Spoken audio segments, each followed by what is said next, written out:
안녕하세요. 프레지던트 TV 시청자 여러분. KFC의 사람. 오늘 아주 특별한 분위기가 느껴지실 텐데 제가 오늘 아주 정말 특별한 분을 만나러 왔습니다. 예, 제가 지금 수원시청 시장실에 와 있습니다. 오늘 최근에 이제 민주당 최고위원 선거와 관련해서 최고위원을 하시다가 한 3분의 1 정도 하시고 억울하게 이제 뭐 억울하다는 표현이 맞을지 모르겠습니다만 어쨌든 보궐선거 패배의 책임을 지고 지도부가 총사퇴하면서 최고위원을 사퇴하신 우리 염태영 시장님 오늘 찾아뵙습니다. 자, 안녕하세요. 예, 안녕하세요.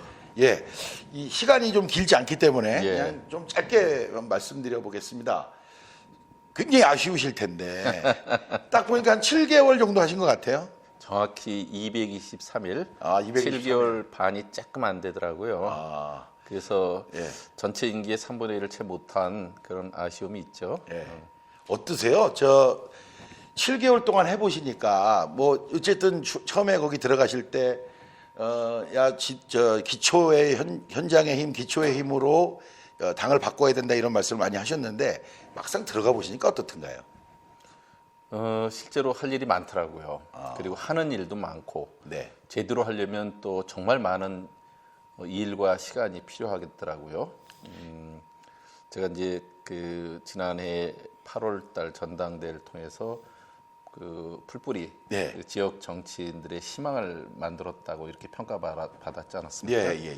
그러니까 그 준비 과정부터도 전국에 있는 그 기초자치단체장, 네. 광역의회 의원, 기초의회 의원이 함께 우리 대표를 내세우자고 하는 취지로 KDLC를 재건총회를 해서 복원을 하고 네. 거기서 저를 상임대표로 뽑고 그리고 그 조건 중에 최고위원회 출마해야 된다는 네. 것을 미션을 저한테 주어서 예. 제가 그 과정은 조금 알죠. 예, 그렇게 해서 나갔잖아요. 네네네. 그러니까 우리는 선거 과정 중에 누구에 치우치지 않고 독립적인 그런 그 조직이라면 조직일 수 있는 이것을 통해서 각 지역에서 정말 뜨거운 성원을 받으면서 네. 최고위원에 당선됐고 그래서 큰 기대를 걸게 했는데 네. 그리고서 이제 실제로 지방자치법 전부 개정안 통과라든지 또 그 이외에 필수 노동자 지원 관련된 법규를 그쵸. 예. 만든다든지 또 재난지원금을 줄 때 현장의 사정을 살피도록 계속 수정하게 한다든지 하는 몇 가지 정말 그 현장의 목소리가 아니면 반영될 수 없는 정책들의 보완들을 계속 해왔습니다. 네네. 그러면서 또 한편으로 그 재정분권 투기를 만들어서 국세 대 지방세의 비율을 다시 조정하는 국정 과제를 우리가 보다 탄력 있게 네. 추진하게 하기도 했고 네. 또 지방소멸 대응 TF도 맡아서 또 지방소멸에 대한 보다 적극적이고 지역에서 원하는 처방을 만드는데도 한참 진도를 나가고 있었는데 네네네.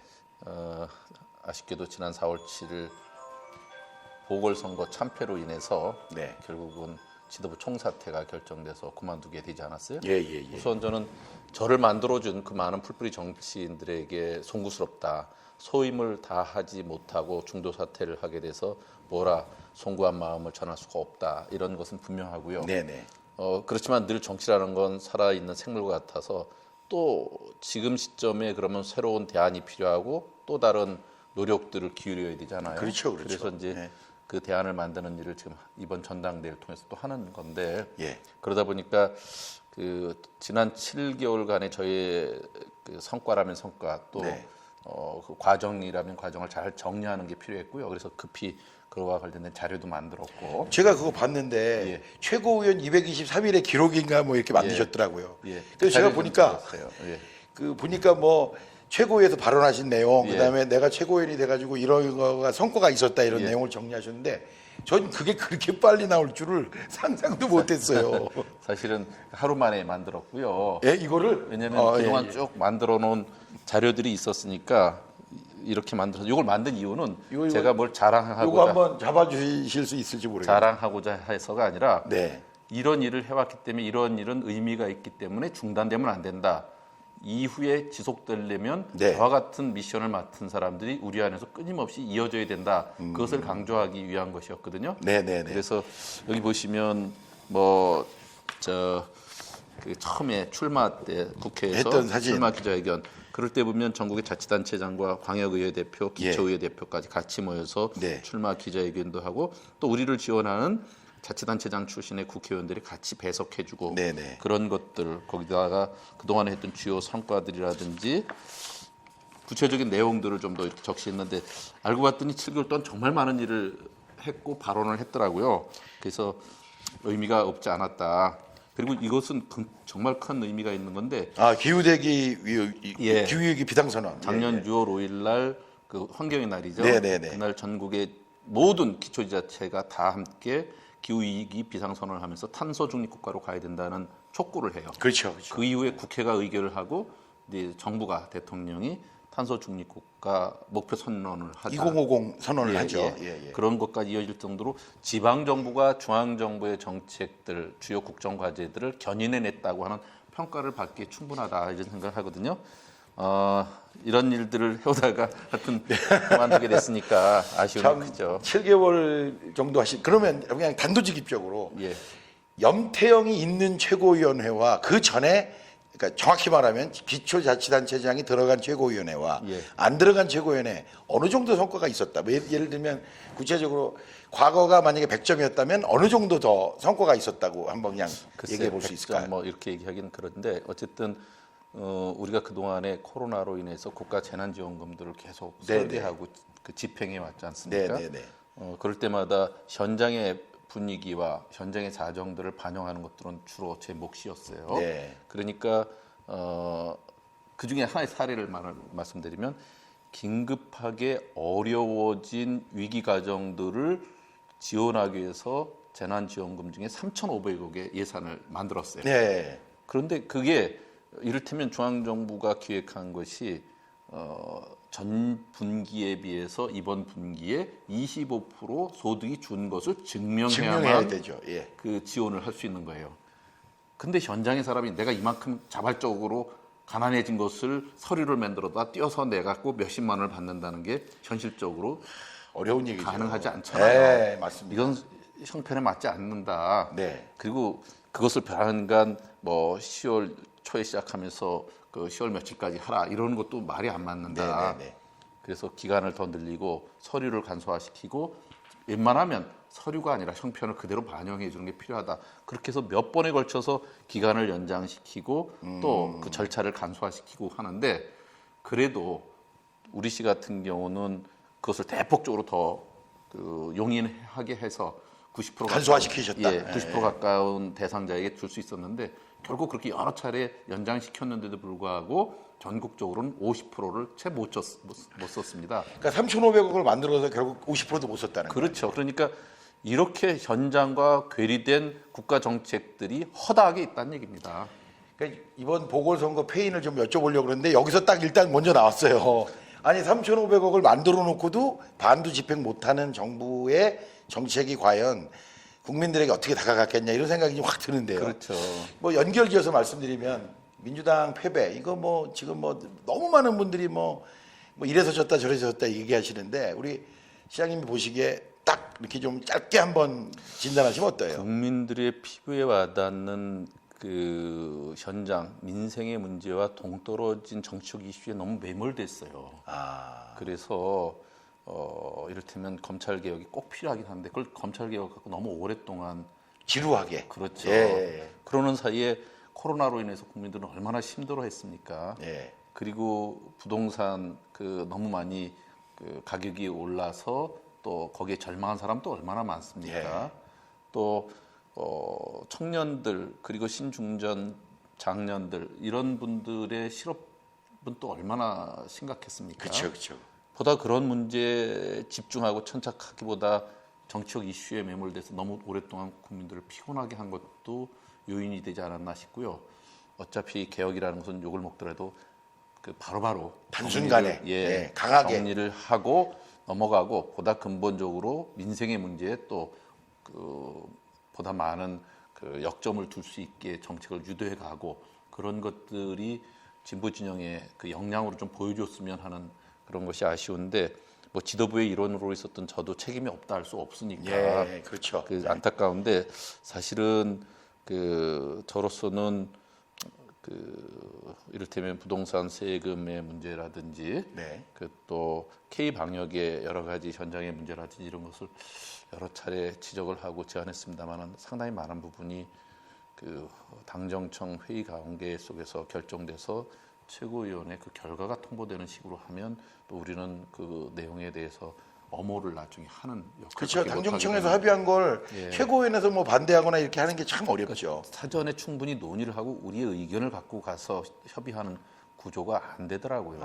그래서 앞으로도 그 이후에 그 새로운 지도부가 구성되더라도 꼭 필요한 것은 네. 주요한 민생의 문제에 해당될 수 있는 것은 충분한 당에서 의견을 수렴한 걸 갖고 당론으로 하고 그걸 갖고 그 집약된 의견을 갖고 당정청 회의를 하거나 국가정책화하는 게 필요하겠다 싶어요. 이런 것들이 소거되면 국회의원들 몇 분의 감각으로 그분들의 결정으로 그것으로 또 당정 회의를 하고 네. 그 결과가 또 전 국민에게 그대로 시행되는 이런 그 위험성, 네. 정책의 디테일의 부족 네. 이런 것들은 해결돼야 되지 않나 꼭 해소시키지 않으면 앞으로도 우리는 그것의 그 교훈을 얻지 못하는 그런 결과를 또 빚을지도 모르겠다는 그런 안타까운 생각이 듭니다. 예. 자, 여러분께서는 지금 KFC의 사람 염태영 수원시장 편을 함께하고 계십니다. 네. 자, 이번에 지금 뭐 전당대회가 지금 워낙 짧은 시간 동안에 다음 주에 당장 이제 결과를 이제 내야 되는데요. 어떻게 꼭 지역의 대표, 풀뿌리 정치의 대표가 최고위원회에 들어가야 되는 이유, 우리 누구보다 정확하게 아실 텐데 한 말씀 좀 해주시죠. 정말 정책은 악마가 디테일에 있다고 네, 하는 네, 것처럼 네. 현장과 민생의 문제의 그 디테일을 감안하지 않으면 아무리 좋은 정책도 결국은 그 실효성을 거두기보다 반발을 더 크게 불러일으킬 가능성이 높다는 네, 거예요. 네, 네. 그래서 저는 그 현장을 잘 아는 그리고 현장에 있더라도 국회의원이 되고 나면 여의도의 정치의 논리, 예, 논리, 예. 논리에 매몰돼 버려요. 제가 늘 많이 들었던 문제가 시장이니까 시간 없지 않냐. 근데 왜 굳이 최고위원 하려고 그러냐. 그렇죠. 이거는 여의도에서 할 수 있게 맡겨야 된다. 네, 네, 네. 그건 정말 그들만의 논리입니다. 그들만의 리그를 하겠다는 겁니다. 시간이 없으면 이 사람의 시간의 여건에 맞춰서라도 이야기를 듣겠다고 하는 자세가 필요하고요. 그렇게 해야만 정책이 보다 살아있는 정책을 만들 수가 있는 거거든요. 그 말씀하시니까 그거 생각나는데 어떤 변호사가 시장님 고발하지 않았어요? 그 뭐 시장하면서 중앙 정치한다고 뭐 고발을 했다고 제가 그런 식으로 얘기는 했는데 실제 고발은 하지 않은 것 같아요. 엄포만 놓은 것 같아요. 그러니까 그러니까 수원시장 또는 뭐 어느 단체장도 다 정치인인데 그 정치인이 속한 정당의 최고 지도부에 들어가는 것 자체가 우리나라에서만 그런 이상한 소리를 하지 사실 프랑스 같은 나라는 너무 당연지 겸직 아닙니까? 예, 이제 지금은 이제 그런 제도가 조금 바뀌긴 했습니다만은 이전까지 시장이 국회의원을 하고 또 시장이 장관을 하는 것들을 아주 일상적으로 하고 있었거든요. 근데 우리는 그게 시장은 너네들은 정치가 아니야. 예. 그러니까 그 현장 떠나지 말고 행정이나 해. 그 위치에서만 일을 해. 여의도는 기웃거리지도 마라. 예. 여의도에 올 정도로 너가 한가하냐. 오케이, 뭐 이런 맞습니다. 식으로 치부해버리는 것이 그야말로 우리의 정치를 상당히 관념적으로 또 그 현장과 괴리된 그런 식으로 가게 하는 요인이 되겠죠. 옛날에 독재 정권이 학생들이 데모하면 그랬어요. 학생은 학교에 있고 학교에서 공부해야지 무슨 그런 소리 하냐고 뭐 그런 얘기인데요. 자, 그 이번에 이제 나오신 그 출마하신 황명선 지금 논산시장님이시죠. 전국시장 군수구청장 협의 회장이시기도 하고 이 양반이 나오셨는데 제가 알기로는 어쨌든 우리 염 시장님이 그냥 뭐 적극적으로 거의 그림자 후보다 이런 소리를 들으시는데 황명선 누굽니까? 한마디로 우직한 사람입니다. 이제 우리 민주당으로 보면 민주당 서울시당의 사무처장도 했었고 서울시 의원도 한번 했었는데 네. 2006년도 열린우리당 아주 어려울 때 그 후보들이 없을 때 자기 고향인 한 번도 민주당이 돼본 적이 없는 논산으로 내려가서 차출당한 거죠, 정확히 말하면. 뭐 하여튼 차출 겸 본인이 또 현실적 네. 결단을 했던 그렇게 해서 내려가서 거기서 장렬히 전사를 했었죠. 2006년 선거 그리고 이제 2010년도에 다시 도전해서 그 이후부터 이제 3선을 한 논산시장이십니다. 사실 2006년도에 거기가 자민련 텃밭 아니었네요. 그렇네요. 예. 예. 그 이인재를 비롯한 뭐 자민련 분위기들 뭐. 그 전에 서울시의회 의원을 하다가 이제 고향에 내려갔던 거죠. 그리고서는 지방 행정 이런 분야에 대해서 이제 박사학위도 받고 그리고 또 그 도농복합형 일종의 이제 새로운 그 정책의 혁신들, 예, 예. 혁신 사례들을 많이 만들었습니다. 그 대표적으로 네네. 논산하면 뭐가 떠올라요? 훈련소. 예. 예. 그 군대에 가면 훈련을 받는 그래서 한국 남자라면 대부분 그 거기 다 논산에 대한 가죠. 경험이 있고 예. 거기에 대해서 그야말로 너무 어려운 힘들었던 그 기업 네. 때문에 그쪽을 향해서는 뭐 오줌도 넣지 예, 않는다. 예, 뭐 그런 이런 얘기 하죠. 하죠. 예. 그런 곳을 이제 바꿔내기 위해서 그곳에 있는 훈련소의 책임자 되는 분들 또 군하고 잘 협의해서 휴가 그 훈련 기간 동안에 한 번은 부모하고 외박할 수 있게 해서 가족들이 가서 아이들을 아, 논산에서 자야 되는구나 그러면 그렇죠. 외박을 하면. 그렇죠. 하루를 훈련소에서 나와서 그 영내에서 그러니까 논산 경계 내에서 자고 먹고, 가족들하고 예. 하루를 지내고 갈 수 있게 하는 것을 제도를 만들었는데 그러니까 논산 지역 경제도 큰 도움이 되고 그럼요. 훈련소를 갖고 있는 거에 대한 자부심도 갖게 되고 또 부모들은 그 훈련 기간 내내 너무 어렵고 걱정되는 마음이 예. 그래도 아들하고 한번 같이 자면서 그 심정도 이해하고 그렇죠, 또 그렇죠. 위안도 예. 되고 예. 그러지 않겠어요? 아, 그거를 우리 홍명선 시장님 그렇게 된 만드셨네요. 거죠. 뭐 그런 것을 포함해서 논산 딸기라면 지금 아주 유명하죠. 예, 그런 예. 것들 지금 이 탑정호에 대한 새로운 관광 자원 만든 것도 곧 이제 코로나 때문에 그 오픈을 못 하고 있었는데 그것도 대단하게 이제 전국적 그 시트 상품이 될 수 있다고 생각을 하거든요. 네네. 뭐 이런 것들 포함해서 그 또 자치와 분권의 여러 가지 지방 정부 연대 활동에도 굉장히 열심히 하셨어요. 아. 그래서 이제 2018년에 네네. 이제 제가 최고위원 출마를 그 촉구 받았을 때 네네네네. 전국에 이제 풀뿌리 정치인이 이번에는 이제 그 염태영 시장이 나가라. 시장으로서 도시 위상도 있고 그러니까 그동안 이제 전국 시장 구청장 협의회 회장도 하고 여러 가지 주요 임원들을 맡았으니까 나가라. 그랬을 때 제가 나가기로 하고 우리 지역에 와서 보니까 그 당시에 우리 지역 국회의원들 중에 한 분이 당대표, 한 분이 최고위원 나가는데 시장까지 또 최고위원 나가면 다른 사람들의 눈에 어떻게 비치겠어요. 그래서 네. 그것 때문에 다시 제가 그런 결단을 해야 됨에도 불구하고 이번에는 어렵겠다 하니까 그때 그 누구도 안 나가려고 할 때 한번 박우섭 구청장이 그 전에 시도했던 그 연결선이 끊어지면 우리가 다시는 도전하기 어렵다. 네, 맞습니다. 예, 예. 그것을 그때 본인이 그러면 제가라도 그 총대를 매겠습니다 하고 나갔던 헌신적 자세가 있는 사람이에요. 그래서 2018년에 나와서 뭐 그야말로 그 꼴찌를 했죠. 그렇죠. 꼴찌했죠. 그런데 그럼에도 불구하고 2020년 제가 나갈 때 제 선거를 자기 일처럼 도왔고 그러고 있다. 이번에도 또 나가지 않겠다고 하는 걸 봐라. 지금 한 번이라도 나갔고 지난번 선거도 나를 도와서 누구보다도 지명도도 있고 열의가 있는 것을 알 수 있으니까 좀 나가줬으면 좋겠다고 강권을 했습니다. 그래서 그 주요한 자치단체장들이 모여서 그걸 논의할 때 다들 이구동성 의견을 모아줬고 그래서 고심 끝에 이번에도 급히 결정된 등록 일자이기 때문에 등록 마지막 날 등록을 하고 그리고 움직인 지 불과 며칠 안 되는 거지 이제. 그러니까 결과적으로 성과가 있다. 예. 그다음에 우직하다. 예. 그리고 지금 자치분권의 지도 리더로서의 어떤 희생, 예. 자기 헌신 이런 게 분명하게 이제 예. 확인된 분이다 이렇게 좀 정리할 수 있을 것 같고요. 자치분권 가치에 헌신한 사람 뭐 이렇게 네. 보시면 될 것 같습니다. 자, 그러시면 그래도 우리 염 시장님이 그래도 황명선 후보의 이제 예. 최고위원 당선 원하시는 거죠? 당연하죠. 그러면 이제 우리 전국의 풀뿌리 자치 운동 아니 자치 정치인들에게 예. 야, 황명수 꼭 돼야 된다 이렇게 좀 한 말씀 좀 호소하는 말씀으로 좀 한번 부탁드리겠습니다. 이번에 그 우리가 보궐선거에서 참패한 것도 민생의 문제보다 천착하지 못한 것도 큰 네, 요인이잖아요. 네, 네. 개혁을 하려면 보다 확실히 하고 단기간에 끝내야 되고 네. 그리고 그 성과를 국민들이 충분히 납득할 수 있게 해줘야 되잖아요. 네, 네. 이런 걸 할 수 있을 때 최일선에 선 사람이 결국 풀뿌리 정치인입니다. 네. 풀뿌리 정치인의 디테일이 정책에 반영되고 그리고 정당의 주요 목소리로서 그 제 기능을 발휘할 때 정권 재창출이 가능하지 않습니까? 그래서 저는 정권 재창출을 위해서도 풀뿌리 정치인 한 사람은 최소한 한 사람은 꼭 우리의 힘으로 만들어서 들어가야 된다. 어느 계보를 타고 들어가는 게 아니라 저는 그것만이 그 정당의 혁신의 최소한의 불시도시기가 될 수 있다 이런 생각을 하고요.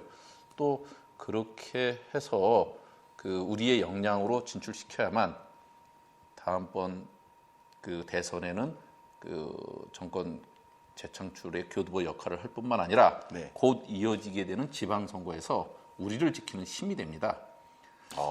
그 이를테면 공천에 대해서 공정하지 않다는 것이 그 매번 선거 때마다 얼마나 많은 논란을 만들었어요. 예, 맞아요. 그래서 균형추를 맞추기 위해서도 지역 풀뿌리 정치인이 공천 룰을 좀 엄정하게 지킬 수 있도록 하고 밑으로부터의 공천을 확보하게 하고 그리고 어느 정치인의 영향력에 따라서 휘둘리지 않게 하는 것 이런 것들도 우리를 지키는 힘으로써 풀뿌리 정치인의 대변인 지방선거를 대비해서 우리를 지켜줄 수 있는 그런 지도부의 최고위원 이런 것은 꼭 필요하다. 그러니까 자신의 일처럼 생각하고 내가 황명선이다, 우리가 자치분권이다 이런 시각으로 같이 뛰어줘야 된다는 생각을 합니다. 아유, 예. 원래 이 저희 KFC의 사람은 자기 얘기를 하는 코너인데 오늘 사실은 우리 시장님 얘기가 아니라 이제 그 최고위원 후보로 나온 우리 논산의 황명선 시장님 얘기가 오히려 주가 됐습니다. 근데 오늘 목표가 뭐 원래 이번에 최고위원 이 전당대회에서 최고위원에 황명선 시장이 꼭 당선되었으면 좋겠다는 우리 염 시장님의 바람을 담기 위해서 촬영한 거니까 여러분께서 주변에 야 황명선은 꼭 한 명 돼야 된다라고 하는 얘기들을 꼭 좀 전달해 주시길 부탁드리면서 오늘 이렇게 시장실 멋있는데요. 제가 다 못 보여드려서 죄송한데 그 코로나의 그 우리 지역 상황, 예. 전국 상황, 전 세계 상황이 실시간으로 다 들어가 있는 건데 이거는 이제 초기 화면이고 저 안에서 다양한 어플리케이션 모델들이 또 돌아갈 수 있거든요. 오늘 저 시간 내주셔서 감사드리고 예. 자 시청자 여러분 KFC의 사람 오늘 염태영 시장 편 여러분과 함께 박수로 마치도록 하겠습니다. 고맙습니다.